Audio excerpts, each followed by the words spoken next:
چه خیلی گفت که ففهمناها سلیمان، ما به سلیمان فهم دادیم. ببینید و کلا آتینا، هم برای سلیمان هم برای داود علم و حکم دادیم. هر دوی آنها هم اهل علم بودند، عالم بودند، قاضی بودند، حاکم بودند. ولیکن ففهمناها سلیمان، ما به سلیمان اضافتا به علم فهم دادیم. علم دانستن یک چیز علی ما هو علیه فی الواقع، طبق واقع یک چیز دانستید، اگر همون علم شما با واقعیت درست بیاید همون علم است.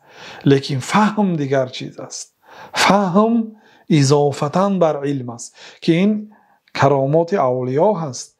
یعنی برای چی الله تعالی به یک بندش فهم داد، فهم عمیق داد، فهم چقور داد.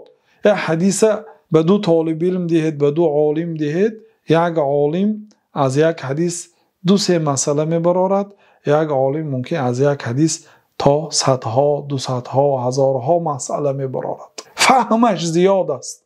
وقتی که آیت را دلیل میبرد میگوید که این آیت به این مسئله چه علاقمندی دارد میگوید، لیکن فهمش چقور است. همین علم است، همین داد الله تعالی هست